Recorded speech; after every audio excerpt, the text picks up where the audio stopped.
শাইনা কাপড়-চোপড় গোছগাছ করে ঘর থেকে বেরিয়ে এলো। তিতলি এসে বলল, আর কখন আসবে? তুমি না থাকলে ভালো লাগে না। শাইনা একটু ভেবে বলল, অনেক দিন পর গিয়েছি, কিছুদিন থাকবো। তাড়াতাড়ি চলে এসো। ব্যাগটা আমাকে দাও। না থাক, আমি পারবো। শাইনা তিতলিকে ব্যাগটা দিল না, নিজেই নিয়ে যেতে লাগলো।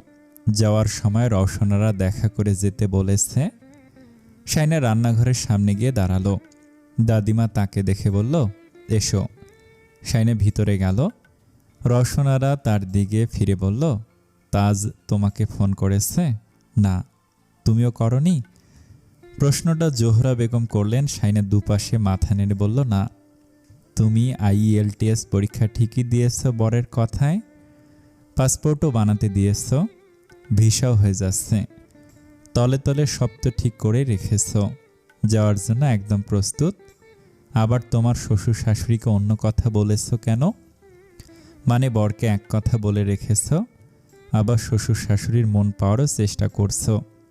এখন হুট করে যাবে না বললে তাস রেগে যাবে না তো কি করবে?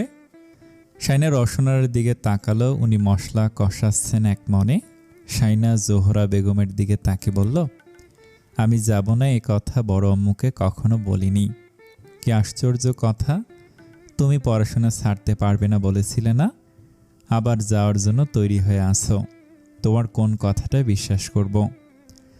শাইনা ভেতরে ভেতরে খুব রাগ হচ্ছে। সে দাদিমার দিকে তাকা দিয়ে দাদিমা বলল, আচ্ছা বাদ দাও। তবে শাইনা একটা জবাব দিয়েই দিল, আপনাদের ছেলের কথা বিশ্বাস করবেন, আমি যাব না বলেছিলাম, কিন্তু সেই কথাটা আপনাদের ছেলে মূল্যায়ন করেনি। উনি আমাকে এখানে পড়তে দিতে চান না। পরে ভাবলাম ওখানে গিয়ে কিছু একটা করব, তাই পরীক্ষাটা দিয়েছি। বড় আম্মু চায় না আমি যাই, তাই আমি বড় আম্মুকে সরাসরি কিছু বলিনি।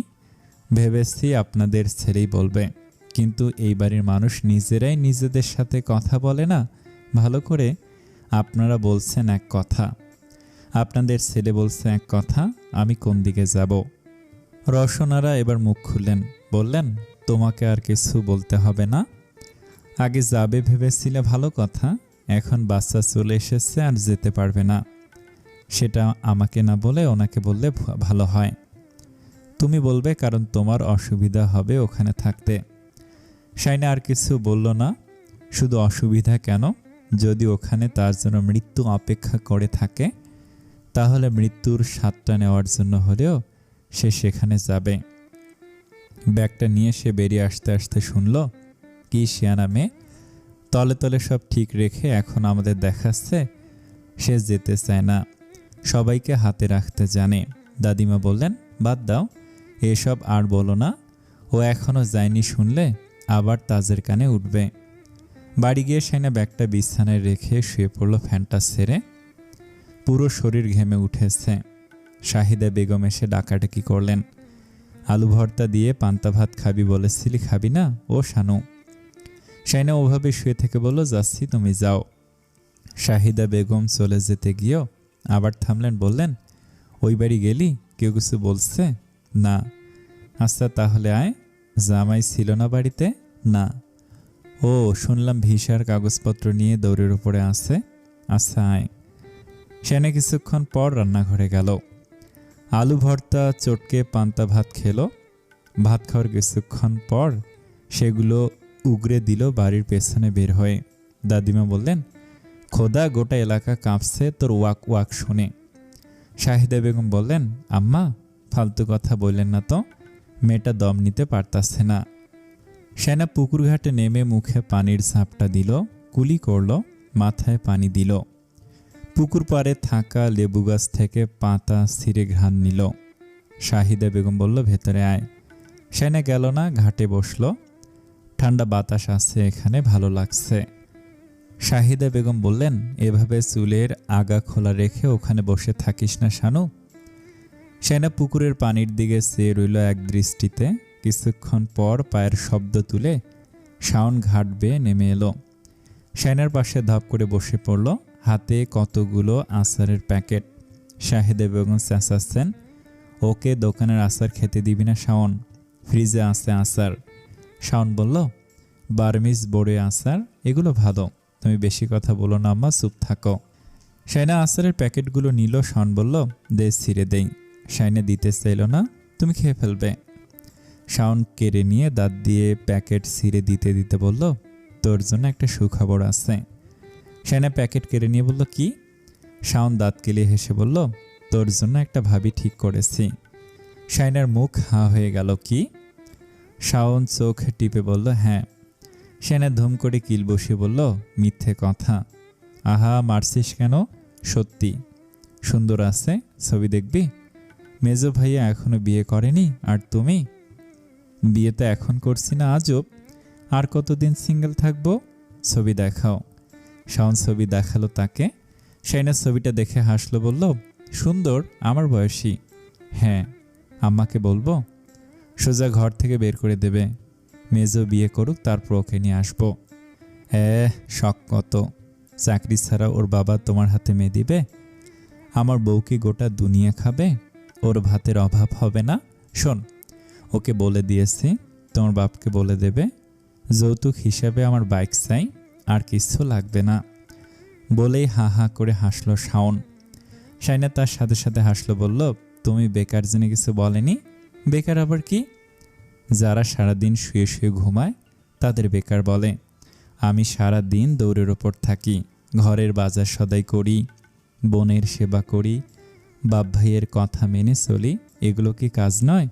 শাইনা ফিক করে হেসে উঠে বলল, পাগল। শোনো, তোমার বিয়েতে খুব মজা করব। আমাদের বাড়ির শেষ বিয়ে তোমার। চাকরি বাকরি কখন হবে? তোর বরকে বলিস আমাকে একটা চাকরি বাকরি দিতে। শাইনা চুপ হয়ে গেল। শায়ন তাকে কনুই দিয়ে ধাক্কা দিয়ে বলল, ওই। শাইনা তার মুখের দিকে তাকে আলতো করে হাসল। ছোট ভাইয়ার চোখে সব কত সহজ। সে কেন এত সহজ করে সব ভাবতে পারে না? ও ভাবে বিয়ের পর বউ ওর এইসব অভাব স্বভাব মেনে নিবে, কিন্তু আসলেই মানবে? শাইনা চায় তার ভাই সবসময় এমন হাসি খুশি ছটফটে থাকুক। কিরে, মুড অফ করে হয়ে গেল কেন? আচ্ছা, এসব কথা বাদ দে, তুই বিদেশ চলে যা, ওখান থেকে বাইক পাঠাস একটা। বলে আবারও হো হো করে হাসল। শাইনা এবার রেগে গিয়ে বলল, এভাবে হাসবে না সব সময়, এত বেশি আশা রাখা ভালো না। আমি কত কিছু ভেবেছিলাম, কিছুই হয়নি। তুমি যে ভেবে রাখছ তার কোনো কিছুই হবে না। শাওন হাসি থামিয়ে বলল, চাকরি হবে না বলছিস? আচ্ছা বেশ, তোর বড়লোক বরকে বলিস আমাকে কয়েক লাখ টাকা দিতে ব্যবসা করব। শাইনা আশ্চর্য হয়ে বলল, তুমি কি বলছো? তুমি নিজেও জানো না আমি কোনোদিন ওনার কাছ থেকে একটা টাকাও চাইনি। চাসনি কেন? শাইনা জবাব দিতে পারল না। শাওন বলল, চেয়ে নিবি? মুখে বলতে লজ্জা লাগলে কাগজে লিখে দিবি। মাসে মাসে হাত খরচ নিয়ে নিবি। বড় ভাই ভাবিকে সেটা দেখিস না? তোর যেটা মন চায় সেটা বলে দিবি। কথার দাম না পেলে তখন? যদি লজ্জা দেয়? বউয়ের কথার দাম দেবে না তো কার কথার দাম দিবে? নিজে থেকে না দিলে নিজে নিয়ে নিবি। আর তোর বরের পয়সা বেশি, সবাইতেই তোকে ওদের কথায় নাচাতে চাইবে। আর তোর বরের পয়সা বেশি, সবাইতেই তোকে তাদের কথায় নাচাতে চাইবে, হাতে রাখতে চাইবে। নিজে যেটা ভালো মনে করবি ওটা করবি।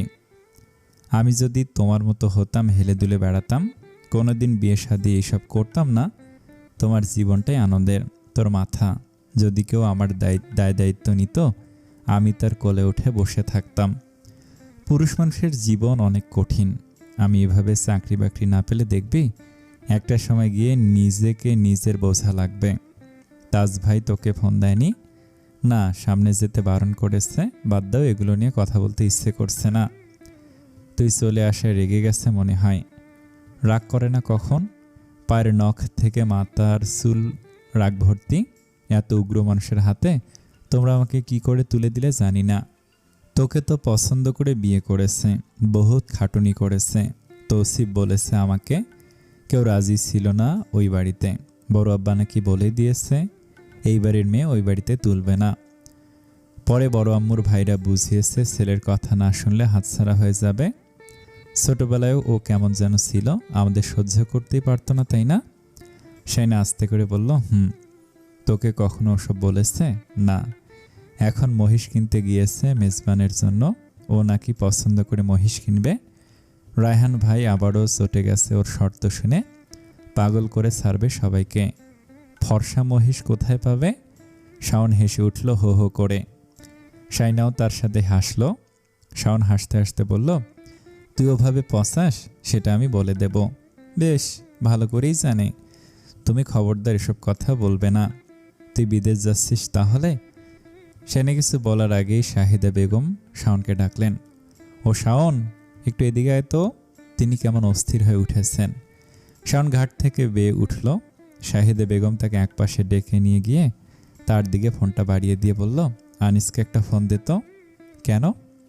দাদিমা এসে বললেন, ওই ব্যাটাকে নাকি মহিষে মারছে। ব্যাটা জানে না বউয়ের মতো মহিষকে গুতা মারতে নেই, বউয়ের শিং না থাকলেও মহিষের শিং আছে। শাহিদা বেগম বললেন, এমন সময় আপনার হাসি পাচ্ছে আম্মা? দাদিমা হাসি থামিয়ে দিলেন। উনি ভেবেছেন বেশি আঘাত হয়নি, কিন্তু আফসার সাহেব খবর পাঠালেন খাদ্যনালী পর্যন্ত শিং গেঁথে গেছে। রক্ত বন্ধ হচ্ছে না, রক্ত লাগবে। সেনাকে তেমন কিছু বলল না কেউ। সে ঘরে গিয়ে বিছানায় শুয়ে পড়ল। কিছুক্ষণ পর ফেসবুক ঢুকতেই দেখল তার লিস্টের একজন ভিডিও ছেড়েছে, একটা পাগলা মহিষ কি বাজেভাবে মারছে একটা লোককে। সেনার বুক ধরফড়িয়ে উঠল। কি আশ্চর্য মানুষ, একটা মানুষকে এইভাবে মারছে আর মানুষ দাঁড়িয়ে দাঁড়িয়ে সেটার ভিডিও করছে। সাদা শার্টটা পুরো রক্তে লাল হয়ে গিয়েছে, ভিডিওতে তা স্পষ্ট দেখা যাচ্ছে। ভিডিওটি দূর থেকে করা, তাই লোকটার চেহারা দেখা যাচ্ছে না। সে স্বভাববশত কমেন্ট বক্সে ঢুকলো। সবাই জিজ্ঞেস করছে লোকটা বেঁচে আছে নাকি। গত বছর একটা মহিষ পাগল হয়ে রান্নাঘরে ঢুকে গৃহবধূকে মেরে ফেলেছিল। ওই ঘটনার কথা মনে পড়তেই শাইনার হাত পা ঠান্ডা হয়ে এলো। শাইনা ভিডিওটা দেখে শাহিদা বেগমকে ডাকলো। মেজো আম্মা, ভাইয়াকে হাঁটে গিয়েছে ওদের সাথে। শাহিদা বেগম বললেন, কেন? ওখানে একটা মহিষ নাকি পাগল হয়েছে, একজনকে মেরেছে খুব বাজেভাবে। আমি ফোন দিয়ে বলছি তুই ঘুমা, তোর ফোনটা একটু দে তো। শাইনা বলল, দাঁড়াও। সে তাজদারের ইনবক্সে রিলসের ভিডিও পাঠিয়ে ছোট করে বলল, সবাইকে নিয়ে চলে আসেন। তারপর ফোনটা দিয়ে দিল মায়ের হাতে। আনিস ব্লাড ডোনেশন গ্রুপের চেয়ারম্যান। সে কয়েকজনকে হাসপাতালে আসতে বলেছে রক্ত দেওয়ার জন্য। শাহিদা বেগমকে জানাচ্ছে আপডেট, রক্ত বন্ধ হয়নি এখনও। কোনো দুঃসংবাদ পেলে যা হয় গ্রামে তাই হয়েছে কিছুক্ষণের মধ্যে। উঠোন ভরে গেছে মানুষে, এক একজন এক এক কথা বলছে। কেউ কেউ বলছে ওই ছেলেটা মা বাপকে বেশি আঘাত দিয়ে কথা বলে, তাই বেশি বিপদে পড়ে। এই দিনও নাকি একটা অ্যাক্সিডেন্ট থেকে বেঁচে গিয়েছিল। মা বাপকে বেশি জ্বালায় ছেলেটা, একদম ছোট থেকে দেখছি। রায়হানের মা এই ছেলেকে নিয়ে শান্তি পায়নি একদম। কেউ কেউ বলছে শানুকেও 2 দিন পর পর বাড়ি পাঠিয়ে দেয়। এজন্যই বলে কথা বলার সময় সংযত হতে হয়, হুঁশ রাখতে হয়। আর ছেলেটা গরিব দুঃখী পছন্দ করে না, দান সদকা দেয়া পছন্দ করে না, এইসব না দিলে বিপদ বাড়ে। কেউ কেউ বলছে আশরাফের মার মেয়েটা অলক্ষণে, বউ এমন হলে ছেলেটার জীবনটা শেষ। আবার তাদের মধ্যে তর্ক লেগে যাচ্ছে। শাইনার চাচিরা শাইনার পক্ষে বক্তব্য দিচ্ছে, তাজদারের পক্ষে লোকজন তার পক্ষে বক্তব্য দিচ্ছে। একজন বৃদ্ধা ধমকে উঠলেন, তোমাদের এসব কথা রাখো, বিপদের সময় আল্লাহকে ডাকতে হয়। একই বাড়িতে বিয়ে হলে অনেক কিছু হয়, এসব শুনলে আশরাফের মা তোমাদের উপর খেপে যাবে। বউজামাইয়ের মধ্যে যাই হোক, কেউ কখনো কারো খারাপ চায় না। বিপদ আপদও আল্লাহর একটা পরীক্ষা। তোমাদের মুখ বন্ধ করো, আল্লাহকে ডাকো। সবাই খানিকের জন্য চুপ হলেও নিন্দায় জড়িয়ে পড়লো আবারও। রসনারা বাড়ির পেছনে বের হয়ে ফোনে কার সাথে যেন কথা বলতে বলতে কান্নাকাটি করছেন। তিতলিও কান্না মুছতে মুছতে একের পর এক ফোনে কথা বলছে। শাহিদা বেগম খোয়ারের মুরগি সদকা দিয়ে দিলেন। এটা ওটা মানত করলেন, সবচেয়ে বড় ক্ষতিটা তার মেটার হবে। তিনি বাড়ির বাইরে এসে চোখের জল ফেললেন। দাদিমা ঘরে এসে দেখল শাইনা ঘুমাচ্ছে। ও সময় অসময়ে ঘুমায়। দাদিমা তার মাথায় হাত বুলিয়ে দিয়ে চলে গেলেন। বাড়ির সামনে পেছনে বিয়ে বাড়ির মতো আলো জ্বলছে।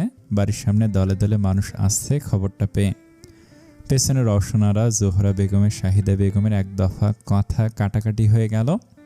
জোহরা বেগম বলল, কেমন 13 মেয়ে, জামাই ওইদিকে বাসে মরে, এই নিয়ে কান্নাকাটি রোল পড়ে গেছে। সে ঘর থেকে পর্যন্ত বের হলো না। ওর কিছু হলে ওই মেয়েই বেশি খুশি হবে। চোখের সামনে কত কিছু তো দেখলাম। শাহিদা বেগম কপালে হাত চেপে ধরে বসে তাদের শুনিয়ে শুনে বললেন, ওর মাথাটা গিলে খেয়েছে সবাই। জামাইয়ের সাথে শান্তিতে থাকতে দেয়নি কেউ। দুটো কথা বললেও সবাই নজরে নজরে রাখে, আমি সব জানি। কুবুদ্ধি দিয়ে শেষ করে দিয়েছে ওর সংসারটা। ওদের বউ জামাইকে একা বিদেশে যেতে কারা দিচ্ছে না সেটা তো আমি ভালো করে জানি। রওশনরা চোখ মুছে নিয়ে বললেন, আশরাফের মা কি বললে? দাদিমা বললেন, আহা, এখন এইসব নিয়ে তর্ক করার সময়? কি শুরু করলে তোমরা? শাহিদা বেগম বললেন, ঠিকই বলছি ভাবি, আপনিও আপনার কথা মতো চলছে, তাই জামাইয়ের সাথে এত কিছু হয়েছে। আপনারা তো মা ছেলেরা ঠিক নেই, নিজেদের সম্পর্ক ঠিক নেই, আবার আমার মেয়ের দোষ